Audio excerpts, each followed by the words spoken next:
Okay, so I'm here with Joey. Say hi, Joey. Hi. We're gonna try and find all these ammeter readings. Okay, so first of all, my picture is crap. So these are light bulbs here. Okay, so they basically act like, oops, nope, that one's not. They basically act like little, oops, and this one is little resistors in there. Okay.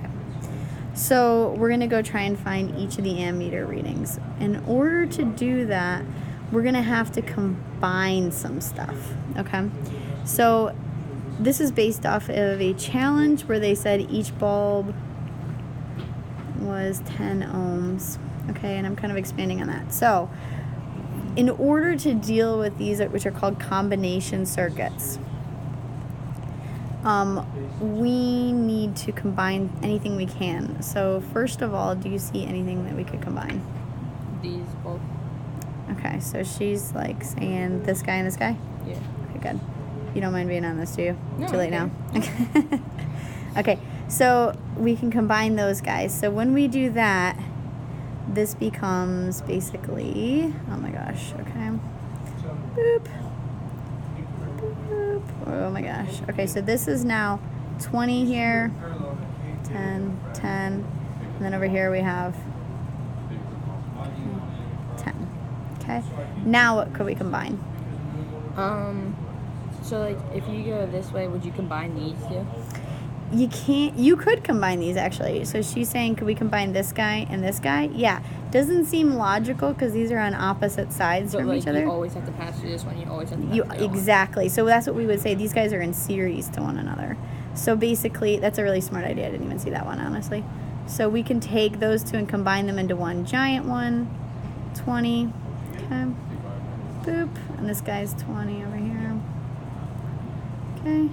And then this guy is still 10. Okay, so now what can we combine? I don't know. Okay, so that at this point, we're going to have to switch into combining parallel. Okay. Okay, so I'm going to switch to the next slide to do that. I wonder if it stops recording. Okay, so now we decided we have to do combinations with parallel. Okay, so I always think it's a good idea to label things when you're doing that. So if we want to get 1 over the R equivalent of of B and C together, that's 1 over RB plus 1 over RC, and we're going to flip it. Okay, and math. So we get R equivalent for for B and C is 6.7 ohms. Okay? So now we've gotten to a point where we basically have boop, and these have become one thing. So we got 20, and we got 6.7. Wow. These are in series to one another, so now we can actually, what can we do? Add them. Add them, okay. So you got boop. Hopefully I'm not making a mistake. It's gonna be even more awkward if I make mistakes now, because like some schmo on YouTube's gonna put like 400 comments. Be like commenting on my waiter or something, or my religious beliefs. The fact that it's so true. All right, good. All right, so we got that, and you're like, great. How does that help us? So now we can actually, since we made basically this entire circuit into one big light bulb, we can now use V equals IR, also known as Ohm's law. 10 is equal to I times 26.7. Okay, which gets us a current of 0.37. Now let's identify where in the original circuit that would be 0.37. Oh, amps, because I'm sloppy. Okay, so we found when we combined everything that the current, we talked about it being 0.37 amps. So where would that be 0.37? Okay, so where do you think? Down here. Yep, it'll be here for sure. Okay, so that's where we're going to see 0.37. Where else? Down here. Nope. No. Over in those guys, that's in parallel. So not here. Okay. And not here. And let's talk about why. Okay. Here's why. Okay. We look for what is in series with the battery. In other words, what is along a path that there's kind of only one path along with the battery. So up here as well. So we always talk about the current leaving the battery. So it's leaving from the positive end, the longer end. It's going along like this. When it gets to here, it's going to split, and part of it's going to go down one path and part of it's going to go down the other. When it gets back over here, we think of it as being recombined, coming along to the negative end of the battery. Okay? So now, just looking at this, I kind of color-coded these. The current is green here and yellow over here. Remember, this guy only had one light bulb, and this guy had two. So where is more of the current going to go? Along the yellow path or the green path? The yellow path. Absolutely. Okay, so we now actually have already found two of our ammeters. So ammeter 1 was 0.37 amps. Ammeter, why did I write ammeter 2? Ammeter 1. I should just, hang on. Again, YouTube comments. Now they're like, your pets smell bad. Why'd you choose red? Yeah. Yeah. That is so true. All right. Okay. So now we need to go after the other two. Okay. Let's think about the easiest way to do that. Well, there's a couple. Let's pause and think. Okay, so let me just say that there are many ways to solve this one. I'm just going to take the one that seems the most logical to me.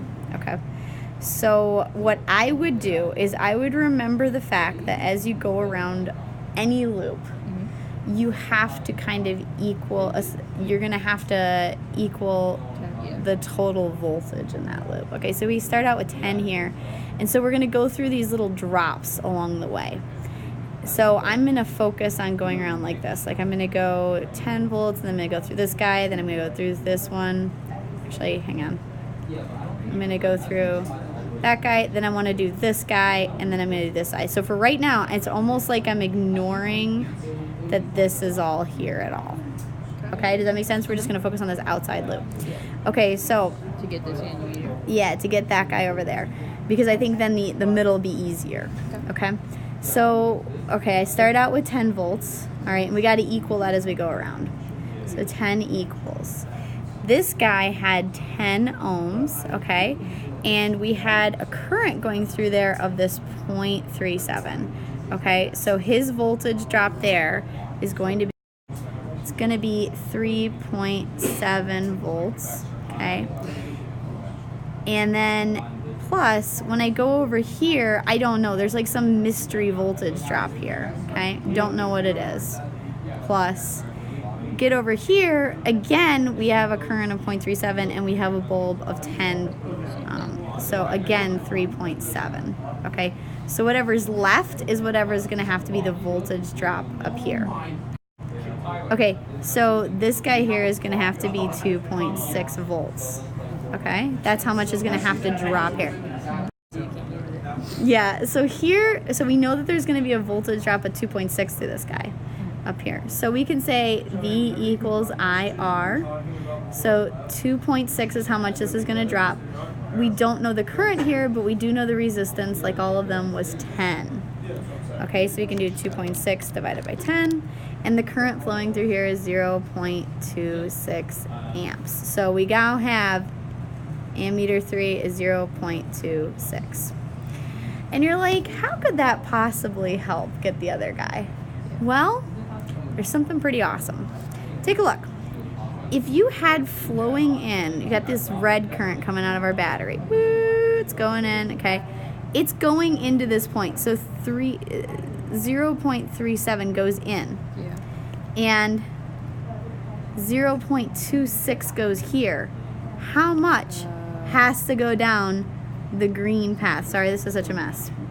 So how much is left? Yeah, so we're going to do, so basically we have our total current minus the current going down yellow here equals This is very scientific. You can do this on your AP test. Bring pencils. Will be the current left going through green. Okay, so we have 0.37 minus 0.26 equals the current going through green. Okay. Okay, so we just did math. We also laughed about dumb people on the internet. And I forgot to put my units there because I'm not a classy physics person. I'm a down and dirty, get it done physics person. Okay, so hopefully that helps you guys with combination circuits. Here's a bunny. I hope that makes you feel better about life. But the bunny's angry because it's AP Physics. Thank you for starring in this episode of AP Physics, Joey. Yep,